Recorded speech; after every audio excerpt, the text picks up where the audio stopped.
Tem muito católico que não sabe o que é renovação carismática, é legal você explicar, porque eu já participei da renovação lá em Cubatão. Explica para o pessoal. Sim. Renovação carismática é um movimento dentro da Igreja Católica que é um movimento de retorno às fontes, né? Você que conhece o livro dos Atos dos Apóstolos, a renovação carismática vive aquilo que a Igreja primitiva vivia. O que a Igreja primitiva vivia? O exercício dos dons. Você vai ver lá no livro dos Atos dos Apóstolos, Pedro muitas vezes impondo as mãos nas pessoas, pedindo o Espírito Santo. Você vai ver carismas de cura acontecendo. Você vai ver carisma de milagres. Você vai ver eles tendo imagem. Pedro rezando, Deus deu a imagem de uma toalha cheia de alimentos para ele comer e tal. Então a renovação carismática é um movimento dentro da Igreja Católica que usa os dons do Espírito Santo, que reza em línguas, que canta mais, que se expressa mais, né? Tem muita gente que não gosta desse tipo de expressão e tal, mas é um equívoco que depois, se der tempo, eu explico sobre essa concepção que tem, que às vezes é meio eurocêntrica, né? A gente entende que ser católico é viver o molde cultural europeu, mas nós somos brasileiros, um mix com a África, com tanta coisa, né? Então nós somos mais musicais, né? Nós somos mais rítmicos do que harmônicos, né? No Brasil nós somos muito mais rítmicos do que harmônicos e melódicos, né? Então é outra cultura, mas enfim. Foi isso fez diferença pra você? Fez a diferença, porque o que acontece? Tava muito bonito, eu entendi aqui que aquele cara tinha mudado, que eu precisava mudar, só que eu não tinha caído aqui no coração. Então chegou um momento que eles falaram assim, agora nós vamos...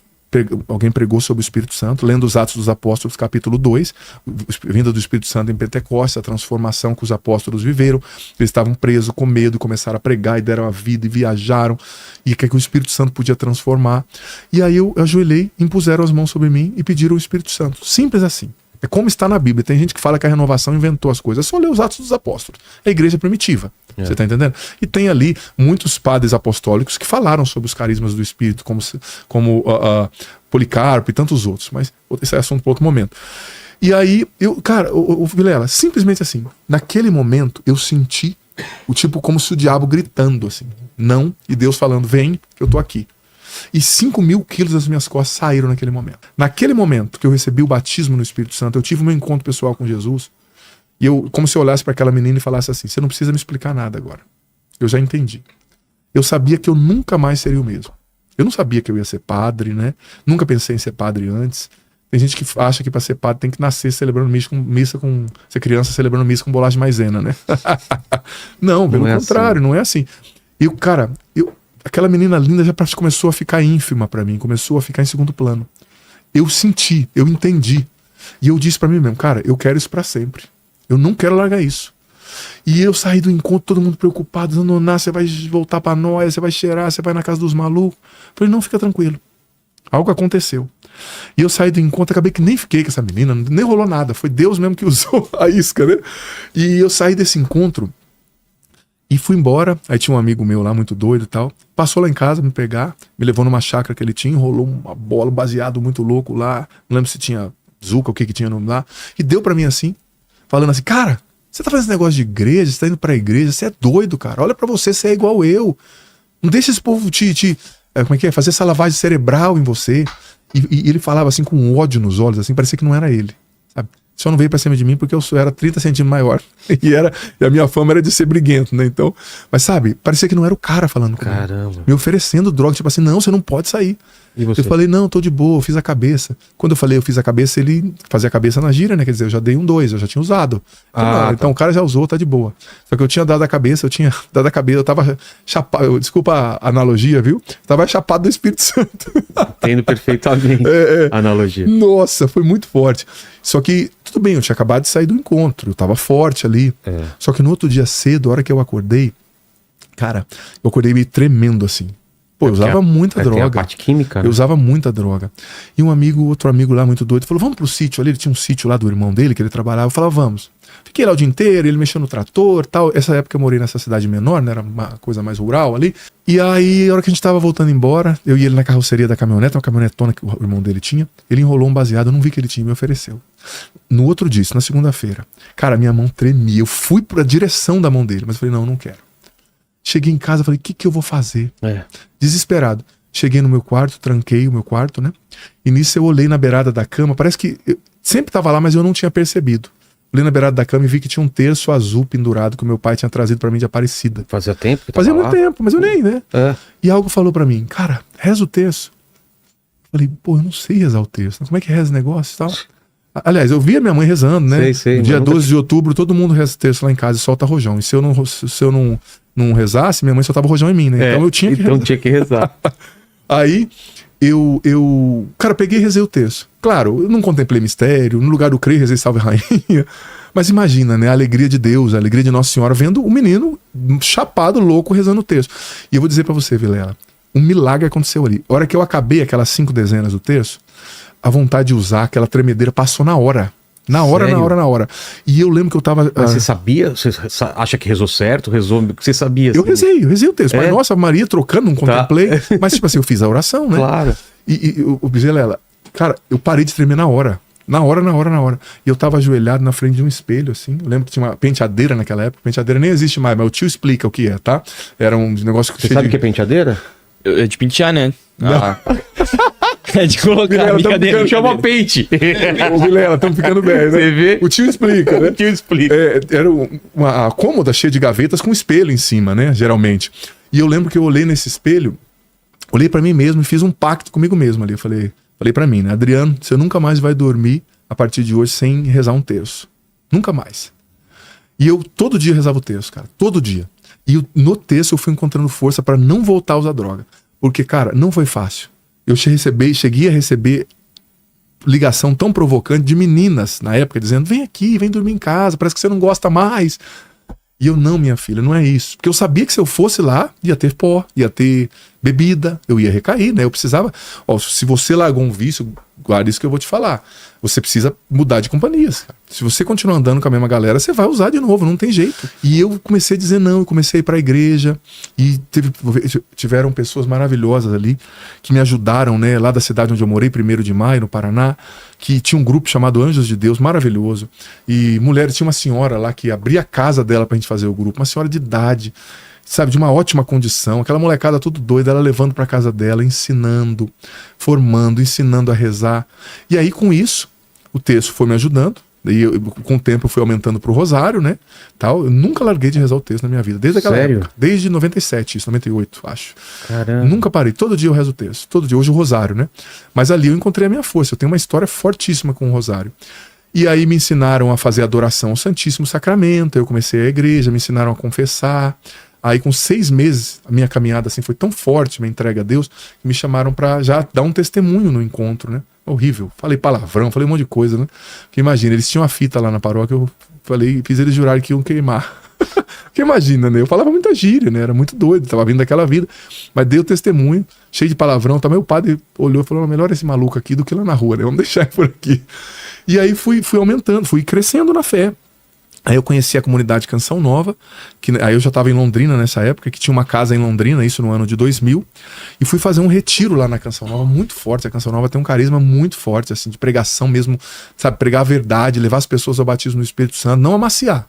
A gente não amacia, né? O Padre Jonas não amacia. Fala a verdade, prega o Cristo inteiro, né? Não só uma parte.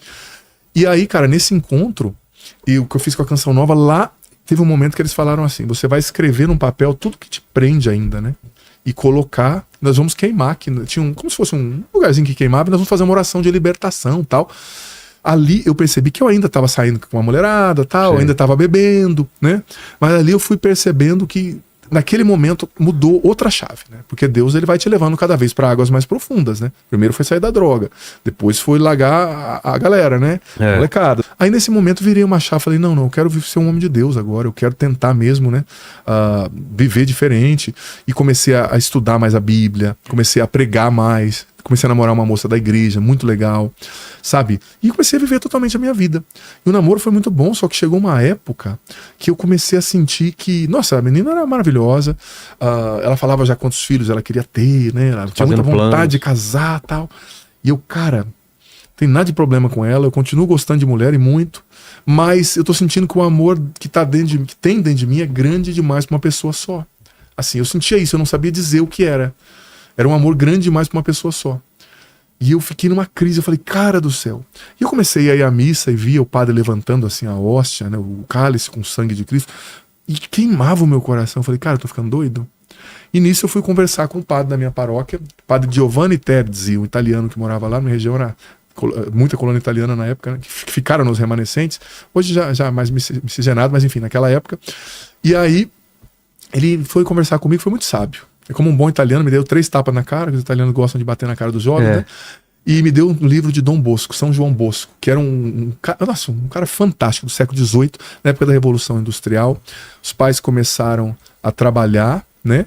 E as crianças começaram a ficar na rua, jornadas de trabalho de 18 horas, imagina, naquela época, 16 horas. E começaram a virar delinquente, roubar e tal. E Dom Bosco, esse São João Bosco, ele começou a pegar essa galera na rua, essa molecada, né? Fundador dos Salesianos, e começou a levar para um oratório, que era um lugar que tinha futebol, tinha esporte, tinha catequese, tinha oração. E lá ele começou a educar, a formar. A moral da história, desses meninos delinquentes da rua, saiu santo, saiu bispo, saiu cardeal. Poxa. E é uma congregação que ele fundou que está no mundo inteiro. Tem colégios salesianos para todo lado, né? Então, eu estudei no La Salle. É La Salle, né? Tem, não, acho que La Salle é salesiano, La Salle? É salesiano, né? Eu acho que sim. Lá de Manaus estudei. Sim. Ó. Enfim, olha só, isso mesmo, São João Bosco, muito legal. Sou apaixonado. O Padre Jonas é salesiano, da congregação, né? Era salesiano, fundada por Dom Bosco e saiu da congregação para fundar a Canção Nova. Tanto que nós somos membros da família salesiana. Mas eu me apaixonei por esse santo. Então o Padre Jonas era, né, dessa congregação salesiana, fundada por Dom Bosco, e eu me encantei, me apaixonei pela história de Dom Bosco e decidi, assim, era um santo jovem, um santo da alegria, trabalhava com os jovens, e música, futebol, tantas coisas que a gente gosta, né, não sei se era futebol na época, talvez não fosse futebol, mas esportes em geral, né, e me tocou muito e eu comecei a perceber, eu falei, olha, não vai dar certo esse meu namoro. E aí conversei com o padre, ele foi me orientando com muita paciência, com muita pedagogia, e chegou uma hora que eu conversei com a moça, falei, olha, muito legal que a gente está vivendo, mas eu sinto que o amor que tem dentro de mim é grande demais para uma pessoa só, eu sinto que Deus está me chamando, né, quero tentar, eu quero ir para o seminário, quero fazer essa experiência, e fui, era uma pessoa muito católica, muito boa também, falou que claro, se fosse outra mulher eu matava você, mas se aqui é Deus eu aceito. Poxa, vai concorrer como, né? Matava você e ela, mas eu falei, vai concorrer como com Deus, eu falei, não, é verdade, é ele, viu? Eu gosto de viver, eu falei pra ela. Mas então foi isso, aí decidi ir pro seminário, mas muitas voltas, né? Eu não achava que ia ser padre, não tinha pensado nisso, né? Muitas voltas mesmo. E aí começou outra fase na minha vida também. Vieram outras tentações, outras lutas. Então, isso que eu ia falar, o seminário tem uma fase ainda que é de dúvida ou você entrou lá, não pode sair? Como funciona? Não, na verdade, a minha formação ao todo deu 9 anos. Geralmente se dá entre 8 e 10 anos, né? Você estuda bastante, é muita coisa que a gente tem que estudar.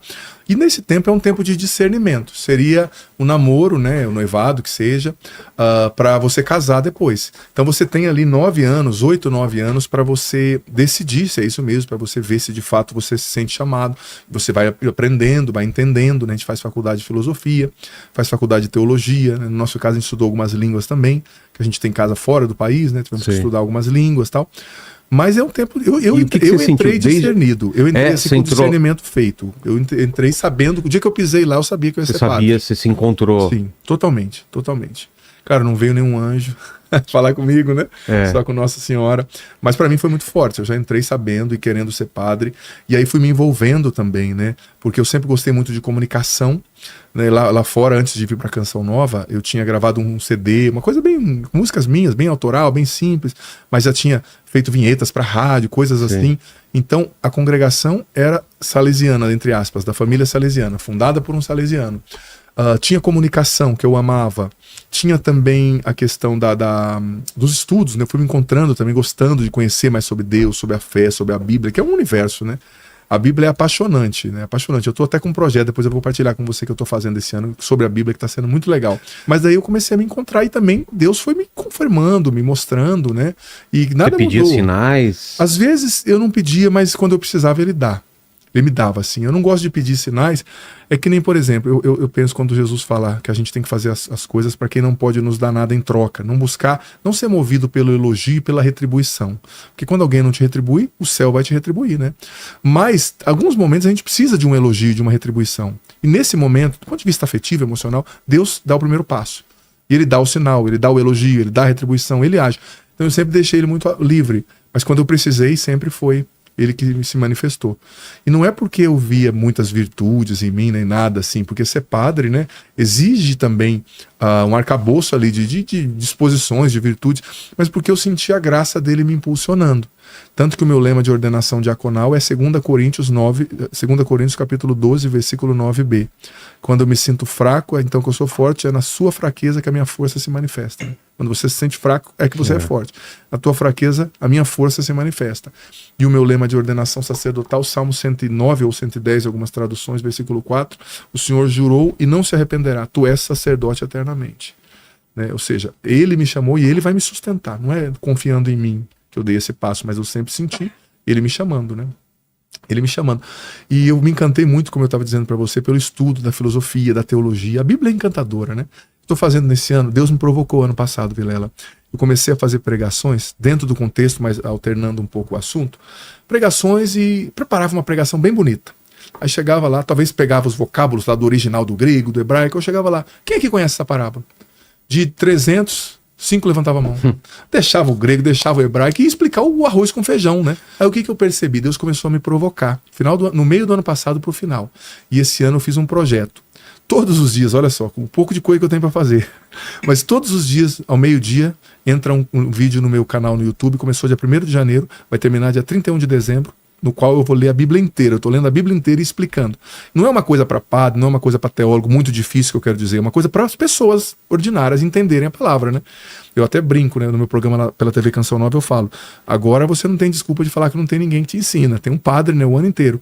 Porque é encantador, né? A conhecer a palavra, né? Todos os dias ao meio-dia entra, chama Bíblia e leia a Bíblia inteira comigo em um ano. Eu acredito que tem um bloqueio para quem nunca leu a Bíblia e vai começar, que não sabe por onde eu começo, a linguagem é difícil. O Antigo Testamento é muito difícil. Então. As pessoas estão me dando testemunhos, eles deixam nos comentários, às vezes mandam, né? Vão na Canção Nova e falam, tipo assim, padre, é isso então? Eu nunca tinha entendido. Porque é uma sociedade tribal, né? Você pega ali Moisés, as primeiras tribos de Israel, o nome já diz, tribos de Israel.